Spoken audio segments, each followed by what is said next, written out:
শুনিস যদি জীবন নদী,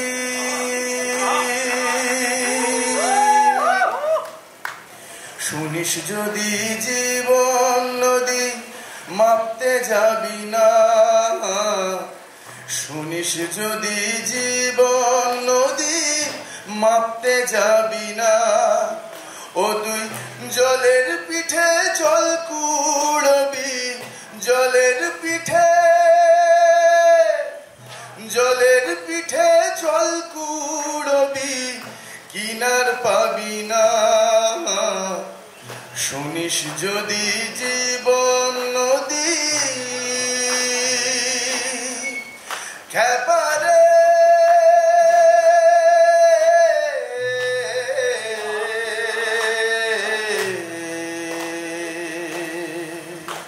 আমার চরিত্রের নাম ফিরোজা, এবং ফিরোজা একটা আদ্যপান্ত একটা শহুরে স্মার্ট মেয়ে যার একটা জার্নি আছে, এটাই দেখা যাবে।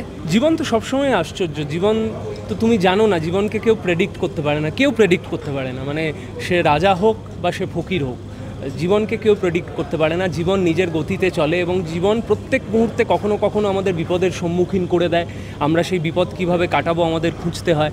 আবার জীবন এক এক সময় এমন ভালো জিনিস আমাদের উপহার দেয় যেটা আমরা এক্সপেক্ট করি না। তো এটাই তো জীবন। আমার মনে হয় জীবনের সাথে আশ্চর্য কথাটা এমনিই যায়। সেখানে ধ্রুবর আশ্চর্য জীবন আরও আশ্চর্যময়। আমি বলবো একভাবে সায়েন্স ফিকশন, একভাবে থ্রিলার, একভাবে ড্রামা। এই চরিত্রটা একজন আর্ট কিউরেটর, সো অতটাই বলি, তো বাকিটা তো সিনেমাটা দেখলে জানা যাবে। আমি খুবই অল্প দিনের অভিনেতা, নতুন অভিনেতা, কিন্তু দায়িত্ব নিয়ে বলছি যে এই ধরনের ছবি বাংলা ভাষায় সম্ভবত এর আগে হয়নি। মনে রেখো ভুলো না, মনে রেখো ভুলো না, যে ঘোর সন্তাপ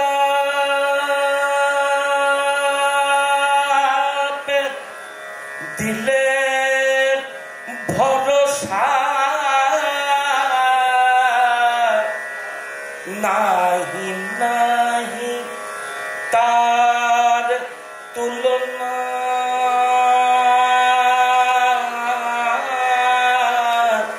তুলনা না।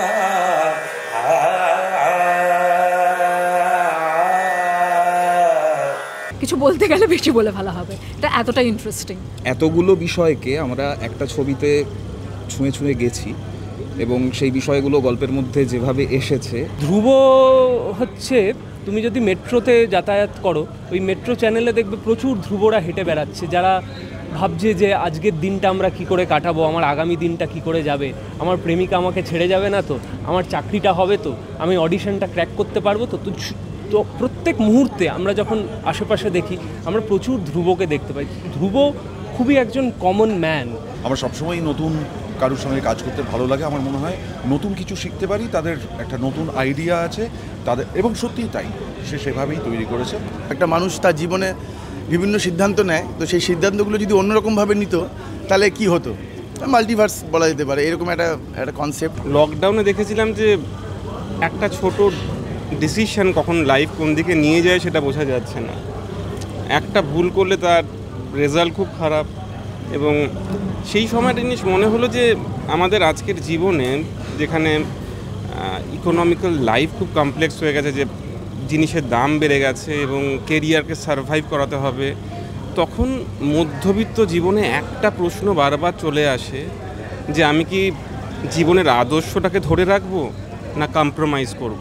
সবচেয়ে বেশি অবাক হয়েছিলাম, আমি যেহেতু মঞ্চে অভিনয় করি, আমি নাটক করি, আমরা দর্শকদের এরকম স্বতঃস্ফূর্ত মানে প্রতিক্রিয়া আমরা দেখে অভ্যস্ত, কিন্তু সিনেমার হলে সিনেমা দেখার পরে দর্শকদের এরকম উঠে দাঁড়িয়ে হাততালি দেওয়া, এটা খুব আর কি থ্রিলিং ব্যাপার ছিল আমার কাছে।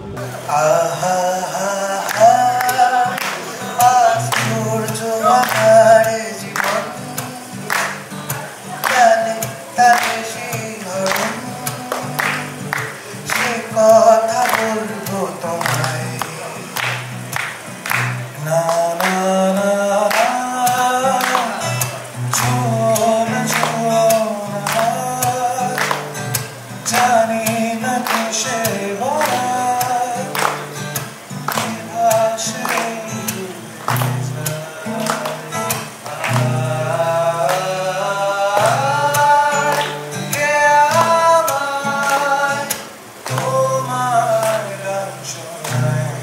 আমার চরিত্রের নাম রিমি, বাকিটা সবাইকে সিনেমায় গিয়ে জানতে হবে।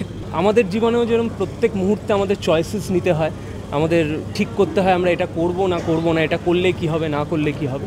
তো প্রত্যেক মানুষের মধ্যেই যেরকম দ্বন্দ্ব থাকে, ধ্রুবর মধ্যেও সেটা আছে। খুবই আনন্দ হচ্ছে, বিভিন্ন দেশে মানে প্রায় সারা পৃথিবীতে ঘুরে ফেলেছে অলরেডি ছবিটা। ফাইনালি বাংলার দর্শক যে ভাষায় ছবিটা তৈরি হয়েছে সেই ভাষায় দেখতে পাবে।